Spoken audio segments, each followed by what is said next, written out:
Y'all doing? Good morning to you. Good morning to you. Good morning, YouTube. Viewers, subscribers, and notifiers. Good morning to you. Okay, you guys, guess what? I wanted to do something about Kamala being chosen the vice president to whatever. Anyway, vice president on the ticket with Joe Biden. Okay. Y'all have to forgive me. Friday was a rough day, honey. I've been recuperating ever since. Okay, listen. Famous Feral Children. This is the book of Bizarre Truths. So I looked in the back and I told you this is a great place to look if you want to know if the subject that you're looking for is contained within a book, unless it's one of mine because I didn't include it.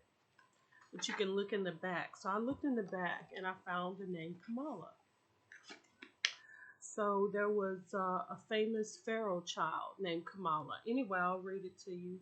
Page 307 if you have your Book of Bizarre Truths from Amazon. Let's go. If your mother annoys you or your dad, let me make sure my volume is up, y'all. Hold on.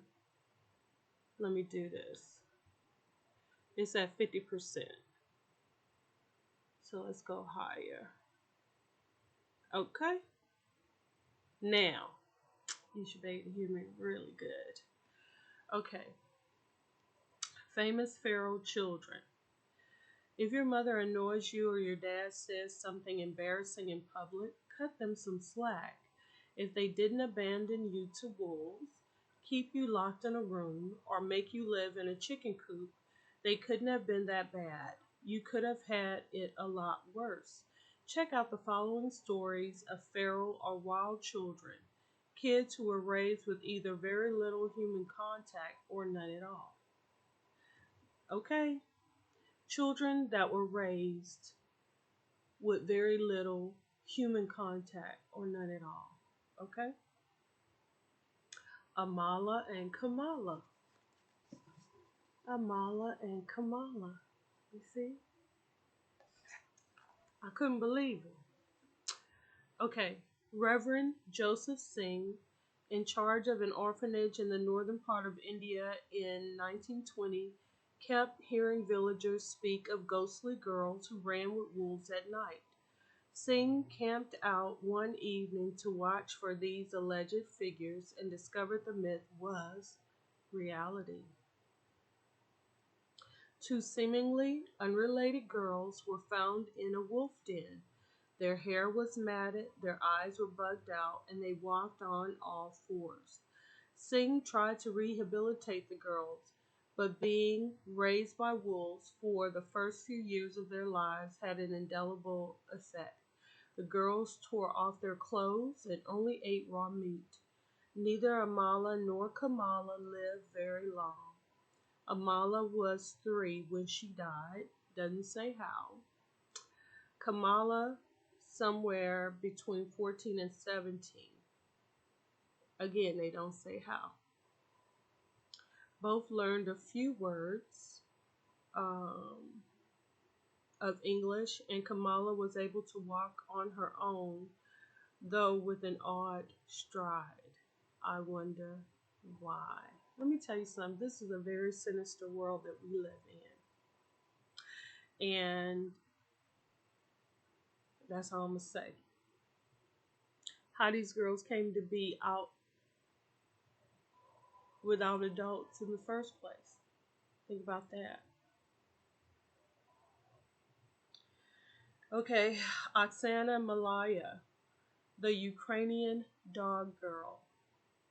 Between the ages of 3 and 8, Ukrainian-born Oksana Malaya either was forced by her parents to live in a dog kennel in the backyard or was neglected to the point that the doghouse became a better place for her to live.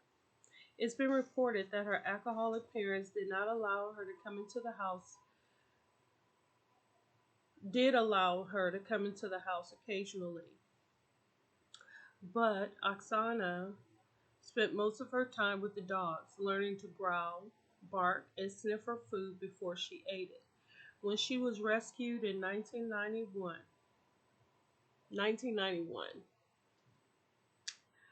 Oxana was put into a home for the mentally disabled and has since regained many human abilities, including speech.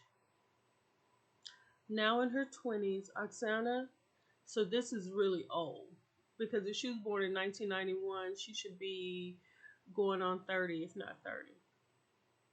Do I have the math right? 29 or 30. Okay.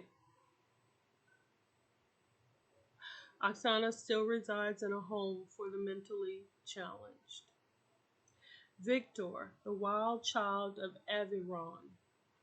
Victor's story is important because he was one of the first well-known cases of a feral child. In 1799, an 11-year-old boy was discovered digging for acorns in Aveyron, France. Victor couldn't speak and behaved like a wild animal. He was digging for acorns. A doctor took him in and made rehabilitating Victor his life's work, though teaching the boy anything was reportedly rather difficult. Unlike many other feral kids before and after him, Victor lived a relatively long life, dying at age 40. So that was in 1799. This next one is in 1935. Okay, in 1935, Sidi Mohammed. When he was about 5 years old, he wandered away from his family in North Africa. After 3 days in the wild, he came upon an ostrich nest. Flash forward about 10 years when Sidi was found by hunters and relayed his story. How? He was 5 years old, and at 15, he was found by hunters and told them what happened to him. He had been living with the birds all that time, running with them, eating grass and plants, sleeping with them at night. Two ostriches covered him with their wings while he slept. Sidi was able to rejoin the human race with relative success. This is just a little weird. It's a little weird to me. Okay, let's move on. 1990s. In the late 1990s, there were approximately 2 million kids living on the streets in Russia due to the country's collapsed economy. 4-year-old Ivan Mishukov befriended a pack of alley dogs, and in return for the scraps he could beg off passers-by, the dogs provided him with protection and shelter from the frigid temperatures that could reach 25 degrees Fahrenheit at night. Ivan reportedly lived with the dogs for 2 years before the police were able to separate him from his new family. He could speak since he'd been raised by his parents for the first few years of his life before being abandoned, and he eventually went to school and adapted to a typical Russian life.